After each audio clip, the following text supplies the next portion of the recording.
तो जैसा कि पिछले एपिसोड में हमने देखा था, वांगलिंग फिलहाल जोंग बिग रेड को लेकर आता है और मिडिल ईस्ट मैन की तरफ इशारा करता है। क्या ये वही बंदा है? बिग रेड भी बोलता है, हाँ ये वही है। अब आगे, अब ये जो मिडिल ईस्ट मैन था ये भागने को देखता है और साथ में इसका जो क्लैन मार्क था जो कि बिच्छू था उसे ये टच करता है। तो मानो वो बिच्छू चलने लगता है, ऐसा लगता है वो जिंदा हो। बट वांगलिंग ये अपने हाथ को आगे बढ़ाता है और एक एक उंगली को बस आगे निकालता है। बादल मानो बदलने लगता है और बिजलियां कड़कना शुरू हो जाती है। और मिडिल ईस्ट में जब तक कि कुछ कर पाता एक बिजली आकर के उसे हिट कर देती है और पलक झपकते ये मारा जाता है। और वांगलिंग वैसे भी कल्टीवेटर जो यहाँ पर आसपास थे उन्हें पहले भागने को बोल दिया था। वो लोग भाग तो रहे थे बट इस चीज को देखकर और डर जाते। बिग रेड खुद हैरान था वांगलिंग के पावर को देखकर। और फिलहाल वांगलिंग रुकता नहीं, सबसे पहले यहाँ का टॉप फ्लोर डिस्ट्रॉय करता है। और वो जो ओल्ड मैन था जांग करके जैसे इन लोगों ने बेहोश किया था उसे जोंग बिग रेड पकड़ लेता है। फिलहाल वो बंदा जाग चुका था लेकिन उसे समझ में नहीं आ रहा क्या चल रहा था। अब सेकंड फ्लोर की बारी थी जहां से एक यंग मैन बाहर निकलता है और एक पर्पल बीड के साथ वांगलिंग पर अटैक करता है जिसे डार्क स्कॉर्पियन बीड कहते हैं। ये इसे कोलैप्स करवा देता है लेकिन वांगलिंग को फर्क नहीं पड़ता है। कोलैप्स होने के बावजूद अंदर से आवाज आता है कि इसका डिस्ट्रक्टिव पावर ठीक ठाक है। बंदा अब समझ जाता है और भागता है क्योंकि ये जो बीड था ये काफी था निर्वाणा स्क्रायर के बंदे को सीरियसली इंजर्ड करने में। लेकिन वांगलिंग को कुछ नहीं हुआ था और वांगलिंग एक इलेक्ट्रिकल नेट से इसे बांध देता है बीच में और अगले फ्लोर की तरफ बढ़ जाता है। अब नीचे वाले फ्लोर से दो ओल्ड मैन आते हैं और वांगलिंग एक एक फ्लोर नीचे चले ही जाता है, एक एक को सील करते जाता है। अब आवाज आती है कि योर एक्सीलेंसी आप बहुत आगे तक आ चुके हैं, मतलब आगे तक कर चुके हैं। एक पावरफुल फोर्स वांगलिंग की तरफ बढ़ता है। एक खतरनाक हवा का झोंका था जिसके बीच में एक स्कॉर्पियन वांगलिंग को दिखाई देता है। बेसिकली स्पेल से बनाया गया था और वांगलिंग इसे काउंटर करने के लिए एंशिएंट गॉड पावर को यूज करता है और एक पंच मारता है। कोलिजन इतना खतरनाक था कि आसपास का जो पूरा प्लेनेट पर सिटीज वगैरह थे वो हिल जाते हैं और इस टावर में जहां पर ये था ये भी कोलैप्स करने लगता है। 10-12 कल्टीवेटर्स और बाहर आते हैं और खून के उल्टे करते हैं। और वांगलिंग बोलता है तुमने मेरे सर्वेंट को हर्ट किया है और तुम बोल रहे हो कि मैं बहुत आगे जा रहा हूँ। अब नीचे में एक बड़ा सा खोपड़ी था 10,000 फीट का जो कि टावर के अंदर छिपा हुआ था। लेकिन अब फाइनली क्योंकि टावर डिस्ट्रॉय हो गया था तो यह दिखता है और उसके अंदर एक ओल्ड मैन बैठे हुए थे। इन्होंने एक ब्लैक रोब पहना था जिस पर 9 टेल्स वाला बिच्छू बना हुआ था। लेकिन क्लैन मार्क जो था इनका ये 4 टेल्स का ही था और ये खुद खून के उल्टे करते हैं और बोलते हैं कि ठीक है मेरा डार्क स्कॉर्पियन क्लैन काफ़ी छोटा क्लैन है लेकिन 372 क्लैन जो फॉरेन लैंड पर जिन्हें नाम प्राप्त है हम उनमें से एक है। और अगर तुम मुझसे बैटल करोगे मतलब डिस्ट्रॉय करोगे तो यहाँ के जो एम्पर हैं वो तुम्हें छोड़ेंगे नहीं। फांगली को गुस्सा आता है कि यार तुम सेकंड हेवन ब्लाइड के कल्टीवेटर हो और तुम्हारी इतनी मजाल। और इस समय थंडर पावर चमकता है फांगलिंग के राइट आई में और मानो ओल्ड मैन के माइंड में एंटर कर जाता है और ये दोबारा से खून के उल्टे करते हैं। और इन्हें मतलब काफ़ी डर आता है कि फोर्थ हेवन ब्लाइट मतलब जो वांगलिंग का पावर इन्हें फील होता है वो फोर्थ हेवंस ब्लाइट का था। और अब इन्हें डर लगता है कि यार इस बंदे को किसने मतलब कैसे कोई पंगा ले सकता है। और ऐसा ही नहीं लगता कि इनकी बॉडी कोलैप्स कर जाएगी। ओल्ड मैन जानते थे भाग के मतलब नहीं है, मारा जाऊंगा। और फिलहाल ये अपने क्लैन टैटू को टच करते हैं, क्लैन मार्क को। और स्पेस में एक 4 पूंछों वाला बिच्छू प्रकट होता है 1000 फीट के आसपास। और ओल्डमैन श्योर नहीं थे तो 100 से ज़्यादा पपेट्स भी यूज़ करते हैं जो कि यिन यांग लेवल के आसपास थे और सभी पपेट्स को एक्सप्लोड करवा देते हैं और अब पीछे भागने को देखते हैं। बट वांगलिंग गायब होता है और सीधा इनके सामने प्रकट होता है और इसका जो इंडेक्स फिंगर था इनके थर्ड आई पर था। और वांगलिंग जैसे टच करता है ओल्ड मैन का ओरिजिन सोल पूरा हिल जाता है और अब ये माफ़ी मांगने लगते हैं। और जो 4 क्लैन टैटू स्कॉर्पियन टैटू बाहर निकला था वो भी इनकी बॉडी में वापस आ जाता है। और वांगलिंग बोलता है अभी भी भागना चाहोगे? ओल्ड मैन दिमाग लगाता कि यार बस एक फिंगर ही काफ़ी था, मैं मारा जाता। ये बंदा ये फोर्थ हेवन ब्लाइट पर भी नहीं है, शायद उससे भी ऊपर है। और वांगलिंग अब कहता है कि आज से तुम्हारा ये जो डार्क स्कॉर्पियन क्लैन है मेरे ऑर्डर्स को फॉलो करेगा, नहीं तो मैं तुम्हारे क्लैन को समाप्त कर दूंगा। ओल्ड मैन मान जाते कि वैसे भी हम स्ट्रॉन्ग्स की इज्जत करते हैं और मेरे क्लैन में 176 लोग हैं तो सभी आपके ऑर्डर्स मानेंगे। बट बिग रेड दिमाग लगाता है कि शब्दों पर मत जाओ मास्टर, आप इससे एक ओथ ले लो, शपथ ले लो। तो फिलहाल मतलब क्लैन टैटू को यूज़ करके आपको ओथ देना पड़ता है, अगर आप उसे तोड़ते हो तो आप वैसे भी ख़त्म हो जाओगे। तो फिलहाल अभी लोग शांत हो जाते हैं और वांगलिंग भी यहीं पे रहने लगता है। और जोंग बिगरेड वो और ज़्यादा स्पिरिटेड हो जाता है कि मैं तो अब स्ट्रांग बन सकता हूँ। अब ओल्ड मैन जो थे वांगलिंग को बहुत सारे इन्फॉर्मेशन देते कि फॉलन लैंड जो है वो फॉलन काउंसिल के द्वारा रूल किया जाता है, नहीं तो आप एंशिएंट स्टार सिस्टम में कहीं भी जाओगे हर जगह सॉवरेन काउंसिल रूल करती है बट यहाँ पर नहीं। यहाँ पर टोटल 13 फॉलन एल्डर्स हैं और सबसे ऊपर है ग्रेट एम्परर, जो कि पूरे फॉलन लैंड को कंट्रोल करते हैं। वो बहुत मिस्टीरियस है और कहा यह जाता है कि शायद वो थर्ड स्टेप कल्टिवेटर है। इसीलिए आज तक सॉवरेन काउंसिल वाले भी कुछ कर नहीं पाते। और अगर आप फॉलन एल्डर बनना नहीं चाहते हो तो आपके लाइफ को उतना थ्रेट भी नहीं है। और पपेट के बारे में भी ये बताता है कि हम लोग फॉलन एल्डर वगैरह से लेने जाते हैं और जितना ज़्यादा पपेट का लेवल होगा उतना मुश्किल होगा खरीदना। और ये मेथड भी ग्रेट एम्परर का ही है। तो 13 जो फॉलन एल्डर है वही इसके बारे में जानते भी हैं। और सबसे पावरफुल पपेट निर्वाणा क्लिंजर का है हमारे पास। अब वांगलिंग पूछता है क्या फॉलन लैंड में निर्वाणा शैटर लेवल के भी पपेट्स है? ओल्ड मैन हाँ में सर हिलाता है। वांगलिंग फिर पूछता है क्या हेवन ब्लाइट के भी हैं? ओल्ड मैन बोलता है सुना तो नहीं है बट शायद चांसेस हैं। अब वांगलिंग फायर स्पैरो क्लैन के बारे में इनसे पूछता है कि यहाँ पर उनका क्या रोल है। अब ये बताते हैं कि देखो एंशिएंट स्टार सिस्टम में फायर स्पैरो क्लैन बहुत बड़ा क्लैन है, लेकिन समय समय पर वो लोग अपने कुछ लोग भेजते रहते हैं यहाँ पर भी। और ये लोग वो जो ब्लेजिंग फायर म्यूटेशन क्रिस्टल्स होता है उसे खरीदने आते हैं और अपने फायर स्पैरो क्लैन में भेजते रहते हैं। और क्योंकि ये लोग एल्डर वेल्डर बनना नहीं चाहते तो अभी तक इन्हें कोई कुछ करता नहीं है और इनका रिलेशन भी ठीक ठाक है। फिलहाल ये जो एल्डर था स्कॉर्पियन क्लैन का, वांगलिंग को एक सैंड देता है कि इसी की मदद से पपेट्स बनाए जाते हैं। ये जो मटेरियल है बहुत रेयर है। वांगलिंग देखता है इसे कुछ तो आइडिया होता है और फिर बोलता है कि तुम लोग फिलहाल जाओ और फायर स्पैरो क्लैन के बारे में पूरे न्यूज़ इकट्ठा करो फिर मुझे देना। और फिलहाल ये अब क्लोज डोर कल्टीवेशन में चला जाता है। सैंडस्टोन को देखकर ये कुछ समझ गया था और फिर ब्लेजिंग फायर म्यूटेशन क्रिस्टल को देख रहा था कि यार old vermilion but divine emperor के पास जो वो वाइट टोकन था जिसके आसपास वो कल्टीवेट करते थे वो भी सेम चीज़ है। मतलब क्या ये जो ग्रेट एम्परर है ये वर्मिलियन बर्ड से रिलेटेड है। तो ये जो ब्लेजिंग फायर म्यूटेटेड क्रिस्टल था ये वाइट स्टोन के जैसा ही था, वर्मिलियन बर्ड के सेट का। वांगलिंग को वैसे वर्मिलियन क्लैन से कोई रिलेशन उतना अच्छा नहीं था, मतलब ठीक था यार फॉर डिवाइन सेट के साथ। बट जो ओल्ड वर्मिलियन एम्परर थे वहाँ के जो मर चुके उनसे एक अलग रिश्ता था जिनका नाम लुयोन हुआ करता था। और वांगलिंग को याद आता है कि फोर्थ वर्मिलियन जो बर्ड डिवाइन एम्परर थे वो fifth vermilion bird divine emperor यानी कि लुयोन जिससे वांगलिंग मिला था उसे गद्दी देने के बाद कहीं चले गए थे बाकी 3 डिवाइन एम्परर के साथ और कभी वापस नहीं आए थे। तो क्या वो यहीं पर आए थे? मतलब वांगलिंग के दिमाग में बहुत सारे क्वेश्चंस थे क्योंकि वो आउटर रियल में ही गए थे। और ये फिर सोचता है कि यार आगे न पीछे पता तो चल ही जाएगा और इसे जल्दी से जल्दी अब ये एक चीज़ था कि अपना फोर्थ वर्मिलियन अवेकनिंग करना था ताकि इसका जो फायरी सेंस है वो इथेरियल फायर में बदल सके और ये मतलब लोगों के गुस्सों को आग में जला के उन्हें राख कर दे। और इसे पता था उस समय तक फायर सेंस कंप्लीट नहीं होगा, लेकिन फायर पे जो इसका कंट्रोल होगा उससे बहुत सही हो जाएगा अभी के मुकाबले। अब वांगलिंग के पास एक स्टोन स्टैचू था इसके स्टोरेज स्पेस में। ये old vermilion but divine emperor का था। फिर ये पपेट को देखता है जो मिडिल एज मैन का था और अब इसका डिवाइन सेंस इसमें एंटर करता है। ये पपेट के सीक्रेट जानना चाहता था कि मतलब इसे बनाया कैसे जाता है। पर जैसे ही वांगलिंग का डिवाइन सेंस एंटर करता है एक एक लेयर को ब्रेक कर रहा था, ये फील करता है कि पपेट जो है वो खुद को डिस्ट्रॉय करने को देख रहा है, मतलब कि कोई अंदर के रहस्य जान ना पाए। क्योंकि लेकिन कुछ चीज़ें वांगलिंग को पता चल जाती है कि जैसे पपेट्स में मेरिडियंस है तो इससे ये डाउट होता है कहीं कहीं ऐसा तो नहीं कि जिंदा आदमी था और उसे रिफाइन करके पपेट बनाया गया, इसलिए इसके पास अपना इंटेलिजेंस भी है। और जब पपेट थोड़ा थोड़ा नम हो रहा था मतलब डिसइंटीग्रेट हो रहा था उसमें कुछ क्रिस्टल्स दिखते जो कि वांगलिंग पहले देखा हुआ था। अब वांगलिंग अपने थंडर टैटू को एक्टिवेट करता है, पूरा जो गुफा था वो थंडर से भर जाता है तो इसका डिवाइन सेंस भी ज़्यादा स्ट्रांग हो जाता है। और जैसे ही अब ये पपेट कोलैप्स होता है वांगलिंग स्टॉप स्पेल यूज़ करता है तो थोड़े समय के लिए एक्सप्लोजन रुक जाता है और वांगलिंग देख पाता है कि अंदर में क्या चीज़ें हैं। स्कॉर्पियन क्लैन वाले जो कि थोड़े दूर में खड़े थे थोड़ा सा निराशा उन्हें होती है, लेकिन अब क्या ही कर सकते थे। वांगलिंग ने इधर एक ओरिजिन सोल अंदर देख लिया था तो इसका जो डाउट था वो कन्फर्मेशन में बदल जाता है कि ये बेसिकली कल्टीवेटर को बनाया गया है।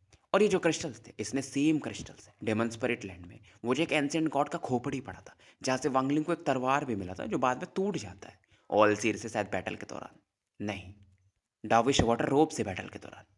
उस पर भी मतलब उस एंशिएंट गॉड पर भी कुछ ऐसे क्रिस्टल्स पड़े थे और वांगलिंग के पास अभी भी एक बॉटल में ये क्रिस्टल्स पड़े थे। और ये सोचता है कि यार ये ग्रेट एम्परर है कौन। फिलहाल ये बाहर निकलता है और स्कॉर्पियन एल्डर से बोलता है कि यहाँ के आसपास में जो सबसे करीब में फॉलन एल्डर हैं उनके पास चलते हैं। इधर सीन शिफ्ट होता है, एक middle aged man foreign land के स्पेस में एंटर करता है और ये वांगलिंग को ढूंढ रहा था। ये थे मास्टर सीमो, क्योंकि ग्रैंड मास्टर जो युन लुओ थी या थे या जो भी है ये उन्होंने पहले ही बता दिया था कि वांगलिंग फॉरेन लैंड में है और यहाँ पर इनका भी कुछ नहीं चल सकता था। हालांकि इन्होंने एक बंदे जो कि यहाँ के 9th फॉरेन एल्डर है आर्मर ड्रैगन क्लैन उनकी मदद की थी, तो फिलहाल ये आराम से यहाँ पर आ सकते थे। बस एक ही चीज़ था कि इस वांगलिंग को जल्दी से ढूंढना है। और फिर मुझे उसके अंदर से वो सीक्रेट भी निकालना है कि ये वॉइड गेट को कैसे ट्रिगर कर सकता है बिना जॉस फ्लेम के। अब इधर वांगलिंग में ये जो नाइन्थ एल्डर थे आर्मर ड्रैगन क्लैन के हेड, उन्हीं की तरफ जा रहा था स्कॉर्पियन क्लैन के एल्डर के साथ। आर्मर ड्रैगन क्लैन भी छोटा ही क्लैन है, 1000 मेंबर्स है, और जो इनके हेड है वो 4/7 ब्लाइट पर है। खास करके जब ये अपने ड्रैगन आर्मर स्पेल को यूज़ करते तो पावर और बढ़ जाता है। अब वांगलिंग पूछता है तो क्या ये लोग ब्लेजिंग फायर क्रिस्टल्स बेचते हैं? एल्डर बोलते हैं कि हाँ, लेकिन फायर स्पैरो क्लैन वाले ज़्यादातर खरीद लेते हैं। अब वांगलिंग और स्कॉर्पियन एल्डर एंटर करते हैं तो एक एल्डर बताते हैं, मतलब प्रकट होते हैं कि अच्छा ये आ रहे हैं, और बोलते हैं कि आप हमें फॉलो कर लो। ये बंदा ड्रैगन आर्मर क्लैन का ही था, लेकिन चलो एल्डर क्लैन स्कॉर्पियन को तो जानता था, लेकिन वांगलिंग को ये ध्यान से देखता है। वांगलिंग जब आगे जा रहा था तो एक रिपल होता है, बट ये इग्नोर मारता है, हालांकि इसने देख लिया था एक मिडिल एज मैन को यहाँ पर प्रकट होते हुए। वांगलिंग फिलहाल यहाँ से निकल जाता है और जान जाता है कि ये बंदा फॉलन लैंड का नहीं है, ये एंशिएंट स्टार सिस्टम का है, और ये एक कल्टीवेटर है जो टाउसेन को चेज कर रहा था। इसने उस समय देखा था इस बंदे को, तो ये भी अंदाजा लगा लेता है कि शायद ये मुझे मारने आया है। लेकिन यहाँ पर एक और चीज़ था कि ये इसकी ओरिजिनल बॉडी नहीं है, क्योंकि इसका जो ऑरा था वो 5th हेवन ब्लाइट का था, और शायद इससे भी इस जगह से डर लगता है। पर वांगलिंग बोलता है इसको तो मजा चखाऊंगा, हेवेंस सॉरी सॉवरिन काउंसिल वाले बहुत फास्ट है। अब इधर स्पेस में आर्मर ड्रैगन क्लैन के जो हेड थे और मास्टर सीमो की नजरें मिलती हैं, और फिलहाल जो एल्डर थे वो काफ़ी रेस्पेक्ट दिखाते हैं यहाँ के, कि अगर आप नहीं होते तो मैं 3rd 7 ब्लाइट पर मर चुका होता। मास्टर सीमो की वजह से ये खुद मिलने आए थे।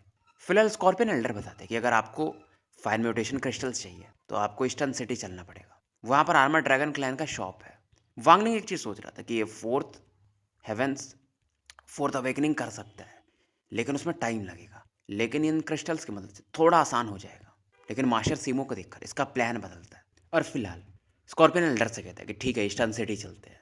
अब यहाँ पर जब ये लोग पहुँचते हैं तो एक और एल्डर बोलते हैं कि अरे आप तो कुछ पहले ही आए थे लॉर्ड स्कॉर्पियन, कुछ महीने पहले। ये एक लेडी थी, और जब ये वांगलिंग को देखती है थोड़ा शॉक्ड होती है, और स्कॉर्पियन एल्डर बताते कि आज तो मैं इस फेलो कल्टीवेटर के साथ आया हूँ।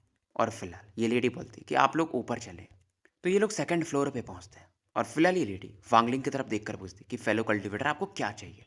वांगलिंग सीधा बोलता है फायर म्यूटेशन क्रिस्टल्स।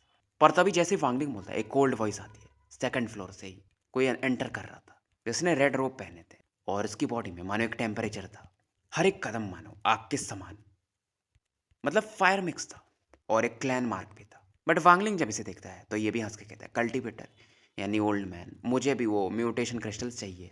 तो वांगलिंग इस बंदे को देखकर इतना तो पहचान लेता कि ये फायर स्पैरो क्लैन का है, और पावर लेवल भी इसका ठीक ठाक था, शायद 3rd हेवेंस ब्लाइट पे था।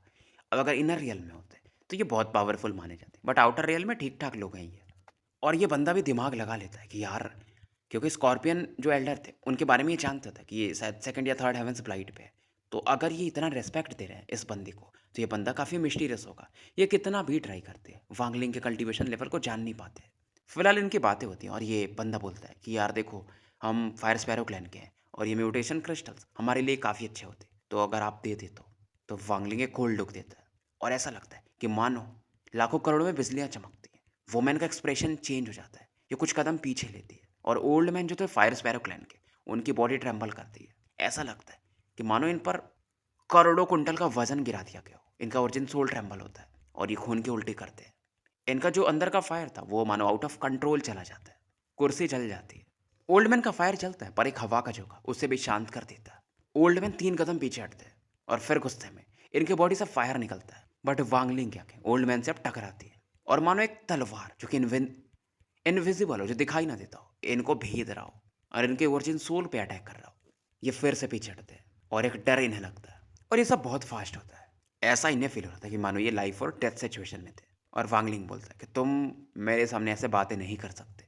अब ये ओल्ड मैन समझ जाते हैं, रेस्पेक्ट दिखाता है कि सीनियर मुझसे गलती हो गई। फिलहाल इसके पसीने छूट रहे थे, और वो जो लेडी थी, चार्मिंग लेडी, जो कि यहाँ की एक तरह से रिसेप्शनिस्ट या जो भी बोल लो वो थी, वो भी अब एक रेस्पेक्ट दिखाती है वांगलिंग को। पहले भी दिखा रही थी बट अब तो और डीप हो जाता है। अब ये लेडी एक जेड निकालती है, उसे स्क्वीज करती है, और ये वॉल से जाके ये जो ऑरा निकलता टकराता है। अब आर पार चीज़ें दिख सकती थी, अंदर में 3 छोटे छोटे स्टोन्स दिखाई देते हैं वाइट कलर के, और ये बता दिए कि सीनियर हमारे पास, मतलब हम जो आर्मर ड्रैगन क्लैन के, बहुत सारे फायर क्रिस्टल्स तो नहीं है, बट फिलहाल 3 है, और आप चाहते हैं तो ले सकते हैं। फिलहाल फायर स्पैरो क्लैन का बंदा भी शांत हो जाता है। वांगलिंग देखता है कि वो इमेज के समान थे, मतलब इन लोगों ने खतरनाक स्पेल बनाए थे कि उन चीज़ों को दिखा सकते हैं। अब वांगलिंग तेल पेल्स निकालता है और वुमेन की तरफ फेंक देता है कि क्या ये काफ़ी है? लेडी बोलती है हाँ। अभी जो बंदा था ओल्ड मैन जब इन पेल्स को देखता तो बोलता है क्या मैं इन्हें देख सकता हूँ? जो मतलब वांगलिंग ने पेल्स दिए थे। अब जब ये पेल्स को देखता है तो हैरान हो जाता है क्योंकि इसमें थोड़ा-सा फायर एसेंस मिक्स था। मतलब बाकी के लोगों के लिए उतना अच्छा ना हो लेकिन फायर स्पैरो क्लैन के लिए काफ़ी अच्छा था। बट इस चीज़ से हैरान था कि फायर एसेंस इसमें आया कहाँ से? फिलहाल वांगलिंग इन चीज़ों को इग्नोर करता है और बोलता है मुझे वो 3 क्रिस्टल्स दे दो। वुमेन वापस आती है और वांगलिंग को 3 क्रिस्टल्स लेकर आई थी और इसके साथ में एक मिडिल एज्ड मैन आते हैं। ये बंदा जो था ये आर्मर ड्रैगन क्लैन का यंग मास्टर था, मतलब क्लैन हेड का बेटा। और बोलता है वो जो फायर स्पैरो क्लैन के बंदे थे कि मैं ये जो सीनियर ने पिल्स दिए हैं ये मैं लूँगा और इसके बदले में इन्हें म्यूटेशन क्रिस्टल्स दे रहा हूँ और 3 व्हाइट स्टोन्स ये वांगलिंग को दे देता है। और फिलहाल पूछता है कि सीनियर आपके पास और पिल्स है? वांगलिंग भी बोलता है स्माइल करके हाँ बहुत सारे हैं। और फिर वांगलिंग पूछता है लेकिन तुम इसके बदले में क्या दोगे? अब ये बंदा बोलता है कि हमारे पास हमारे आर्मर ड्रैगन क्लैन के पास 3 ट्रेजर्स है। पहला है ड्रैगन स्केल्स जिससे आप अच्छा खासा प्रोटेक्शन बना सकते हो। दूसरा ट्रेजर है व्हाइट बोन ड्रैगन जो हमारे क्लैन मेंबर्स के हड्डियों से बना है और ड्रैगन ऑरा मिक्स है। वांगलिंग भी स्माइल करता है कि तीसरा ट्रेजर। अब ये बंदा बोलता है कि वो सबसे स्ट्रॉन्गेस्ट है। उसे ड्रैगन कॉस कोलैप्स पेल बोलते हैं, मतलब वो सीरियसली इंजर्ड कर सकता है अगर लाखों में हो तो। पहले जो दो है वो ग्रेट एम्परर ने दिए, सॉरी बात के दो। वांगलिंग भी बोलता है मुझे पहले दो नहीं चाहिए, आखिरी वाला वो ड्रैगन कोलैप्स पेल चाहिए। अब फिलहाल ये आर्मर ड्रैगन क्लैन का जो बंदा था यंग मास्टर ये कुछ मेथड्स यूज करता है और एक पिल इसके हाथ में आता है, वांगलिंग को देता है। वांगलिंग देखता है कि इस पिल में 4 औराज है और ये काफ़ी क्योटिक है लेकिन उनके अंदर बैलेंस बना के रखा गया, लेकिन जैसे आप स्क्वीज करोगे वो अनबैलेंस हो जाएंगी और एक्सप्लोड करेंगी और आराम से निर्वाणा स्क्रायर के बंदे को इंजर्ड कर सकती है। तो वांगलिंग बोलता है कि तुम्हारे 100 पिल्स के बदले मैं एक सोल पिल दूंगा। बंदा मान जाता है और पूछता है आप कितने एक्सचेंज करना चाहते हो? वांगलिंग बोलता है मुझे 10,000 चाहिए क्योंकि ये 10,000 होंगे तो आराम से एक फर्स्ट हेवन ब्लाइट कल्टिवेटर को इंजर्ड कर सकते हैं। तो वांगलिंग भी 10,000 पिल्स ले लेता है और इनके बदले में 100 पिल्स दे देता है और स्कॉर्पियन एल्डर के साथ यहाँ से निकल जाता है और इनसे बोलता है कि आप जाओ, मेरे कुछ मैटर्स है, मैं उन्हें डील करके आता हूँ। स्कॉर्पियन एल्डर पूछना चाहते थे लेकिन पूछ नहीं पाते क्योंकि वांगलिंग का दिमाग ये चल रहा था कि देखो स्कैटर्ड थंडर क्लैन में तो मैं डायरेक्टली घुस गया लेकिन फायर स्पैरो क्लैन में मैं चाहता हूँ कि ये लोग खुद मुझे बुलाए क्योंकि वो लोग थोड़े ज़्यादा पावरफुल है तो वहाँ घुसना थोड़ा आसान नहीं था। अब वांगलिंग बोलता है कि तुम मुझे अभी तक फॉलो कर रहे हो, क्या तुम मरना चाहते हो? और इस समय जो फायर स्पैरो क्लैन का बंदा था वो प्रकट होता है और बहुत रेस्पेक्ट से कहता है कि सीनियर गुस्सा मत हो, मैं आपसे इसलिए फॉलो कर रहा था कि मैं आपसे के साथ ट्रेड करना चाहता था। और ये बोलता है कि मेरे पास बहुत सारे फायर क्रिस्टल्स है, मैं बदले में वो आपने जो पिल्स दिए थे सोल पिल्स मुझे वो चाहिए थे और इसके पास टोटल 100 पीसेस थे। वांगलिंग भी इनके बदले में इसे 100 सोल पिल्स दे देता है और फिर यहाँ से निकल जाता है और एक माउंटेन पर प्रकट होता है और पहले सबसे ये जो 10,000 ड्रैगन पिल्स थे उन्हें निकालता है। और फिलहाल वांगलिंग अंदाजा लगा लेता है ये जो आर्मर ड्रैगन क्लैन है ये कुछ प्लान कर रहा है। अब ये सबसे पहले अपने फायर टैटू को जो कि लेफ्ट आई में है उसे एक्टिवेट करता है और जो 10,000 ड्रैगन पिल्स है उन्हें घेर लेता है और इन्हें रिफाइन करने लगता है। आग इसका नीला था थर्ड अवेकनिंग के बाद से। पिल्स गलने लगते हैं और एक पिल में धीरे धीरे बदलने लगते हैं और वांगलिंग इन्हें डाउ स्पेल से फ्यूज कर देता है जो कि इसने डाउ मास्टर ब्लू ड्रीम से सीखा था। ये किसी भी चीज़ को फ्यूज कर सकता था, स्पेल्स हो, ट्रेजर्स हो, पावर हो, लॉ हो, सबको। तो 10,000 ड्रैगन पिल्स अब एक पिल में बदल जाते हैं और इसमें एक और इसेंस ऐड हो जाता है, एक और ऑरा ऐड हो जाती है। 5 ऑरा हो जाती है, पहले से 4 थी। तो फायर ऑरा ऐड हो चुकी थी तो इसका पावर भी बढ़ जाता है कि अब मैं इसे एक्सप्लोड करूंगा तो ये आराम से थर्ड हेवन ब्लाइट के भी बंदे को इंजर्ड कर सकती है। अब वांगलिंग के राइट आई से थंडर पावर चमकता है और टैटू के अंदर पिल के अंदर एंटर कर जाता है तो इसमें एक और ऑरा ऐड हो जाता है और फ्यूज हो जाता है। तो इसमें टोटल अब 6 ऑराज हो जाती है और ये आराम से फोर्थ हेवन ब्लाइट कल्टीवेटर को भी इंजर्ड कर सकता था। वांगलिंग को अभी भी संतोष नहीं होता है, ये तुरंत ही अपने इसेंस ब्लड को निकालता है जो इसमें कि एंशिएंट गॉड पावर था और उसे भी इसी में ऐड कर देता है। अब जो पिल था जो कि पहले गोल्डन कलर का दिख रहा था ये ब्लडी कलर का हो जाता है तो अब ये आराम से फिफ्थ हेवन ब्लाइट के भी कल्टीवेटर को इंजर्ड कर सकता है। अब उसके बाद ये जो फायर म्यूटेशन क्रिस्टल्स थे उन्हें निकालता है और लेफ्ट आई से इन्हें फ्यूज करने लगता है कि फिलहाल मेरे फोर्थ अवेकनिंग के लिए इतने काम तो नहीं आएंगे, मैं इन्हें रिफाइन कर लेता हूँ और इसका भी एक ट्रेजर बनाता हूँ और इसकी भी मदद से मतलब डाउ स्पेल यूज करके इसे फ्यूज कर लेता है और बोलता है कि फिफ्थ हेवन ब्लाइट का अवतार तुम्हें तो बताता हूँ। तो जो फायर म्यूटेशन क्रिस्टल्स थे इन्हें एक डार्क ब्लू क्रिस्टल में बदल लेता है, मतलब रिफाइन करके। फायर इसेंस भी यूज था और वर्मिलियन बर्ड का इसमें थोड़ा सा शेडो भी था। अब उसके बाद ये भी ठीक ठाक पावरफुल हो जाता है। तो वो जो डियर वाला इसके पास शैडो स्पिरिट अटैक था ये उसे निकालता है, उसमें का एक सील इसने अभी भी नहीं खोला था। अब तक ये 10 लाख स्वॉर्ड शैडोज बना पाता था और अब ये उसे खोलने को देखता है थंडर पावर फुल करके। फिर भी पूरी तरह से तो नहीं खुल पाता है, लेकिन जो स्वॉर्ड शैडोज बन रहे थे अब ये 40 लाख के आसपास पहुंच जाते हैं। और फाइनली ये बोलता है कि अब बैटल का समय हो चुका है, मैं वेट कर रहा हूँ, क्या तुम्हारे में दम है फाइट करने का? और वांगलिंग हंसता है।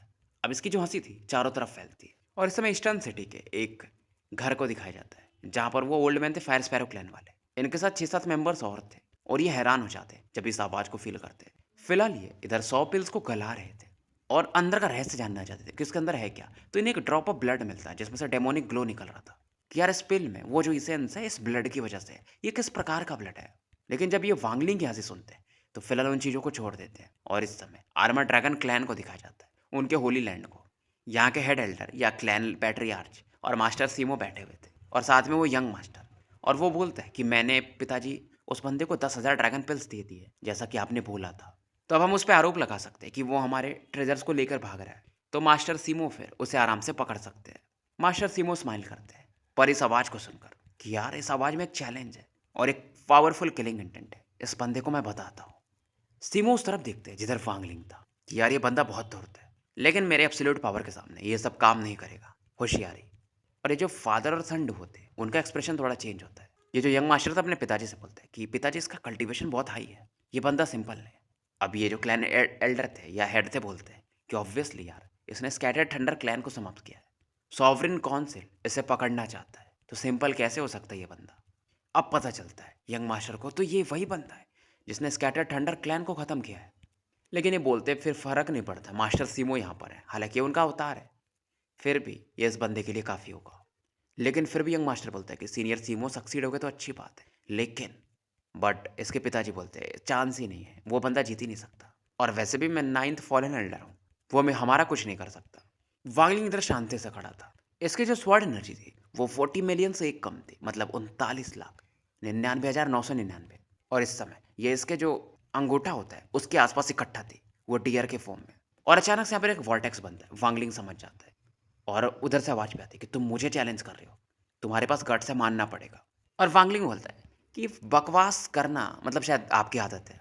और वांगलिंग के आते ही माउंटेन क्रम्बल यूज़ करता है और बहुत सारे यहाँ पर ज्वालामुखीज बन जाते हैं।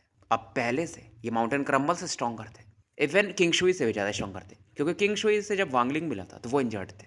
मास्टर सीमो सीरियस हो जाते कि यार जो बंदा वॉइड गेट को बिना जॉस फ्लेम के ट्रिगर कर सकता है सिंपल तो नहीं है। और वांगलिंग तुरंत ही बोलता है माउंटेन फर्स्ट क्रम्बल। तो पहला ज्वालामुखी क्रम्बल करता है और आसपास एक वर्टेक्स बनता है और उससे ये जाके टकराता है। फिर वांगलिंग रुकता नहीं, mountain second crumble, third crumble और आग के गोले लगातार जिसमें मास्टर सीम होते हैं वर्टेक्स में उस पर अटैक करते रहते हैं। Fourth crumble, fifth crumble. और वांगलिंग बोलता है क्योंकि इन वोल्केनोस के कोई सोल नहीं है तो ठीक है, मैं इन्हें सोल देता हूँ। और यहाँ के जो माउंटेन्स थे उनके सोल ये अपने माउंटेन्स में डालने लगता है तो ये और पावरफुल हो जाते हैं। तो माउंटेन क्रम्बल्स जो अटैक थे वो और पावरफुल हो जाते हैं। माउंटेन 9th क्रम्बल, ये था फाइनल क्रम्बल वांगलिंग का और एक बवंडर के समान था जो कि मास्टर सीमो के वर्टेक्स से टकराता है और एक डिस्ट्रक्टिव ऑरा फैलती है, वांगलिंग की बॉडी को भी एंटर करती है। बट वांगलिंग को ज़्यादा फर्क नहीं पड़ता, ये फिर भी आगे बढ़ता है। मास्टर सीमो का भी सेम हाल था और ये बोलते माउंटेन क्रम्बल, ये तो बाईफान के स्पेल्स है। और ये आगे बढ़ते बढ़ते एक टेक्निक यूज़ करते हैं, हेवेंस एज पेंटिंग। और जैसे ही बोलते हैं आसमान के रंग बदलने लगते हैं और एक प्योर वाइट ऑरा यहाँ पर बाहर निकलती है। और उसके बाद ये यूज़ करते हैं, ये जो वाइट ऑरा थी मानो पेंटिंग के समान थी। और ये बोलते हैं अर्थ है जिंक, मतलब धरती को ये स्याही की तरह यूज़ कर रहे थे। पेंटिंग के जो वाइट लाइट थी उसमें माउंटेन्स थे, रिवर्स थे। और ये बोलते हैं मैं पेन हूँ, एक पेन से हेवेंस को ब्रेक कर सकता हूँ, हेवन ब्रेकिंग डाओ। और मानो एक अपनी दुनिया बना देते हैं जिसके बीच में वांगलिंग फंस चुका था। जब ये डाओ डिस्कस कर रहा था ली क्यानमे के साथ तो इस स्पेल के बारे में भी क्यानमे ने बताया था, जो कि हेवन ब्रेकिंग सेक्ट का सबसे फेमस स्पेल था, हेवन ब्रेकिंग डाओ। लेकिन इस स्पेल को बस सेक्ट मास्टर या हेड एल्डर ही सीख सकते थे। और वांगलिंग अंदाजा लगाता कहीं ये मास्टर सीमो यही तो नहीं है, मतलब सीमामो और मास्टर सीमो एक ही बंदे हैं। तो स्टोरी यहीं समाप्त करते हैं, मिलते हैं फिर कल एक नए वीडियो के साथ।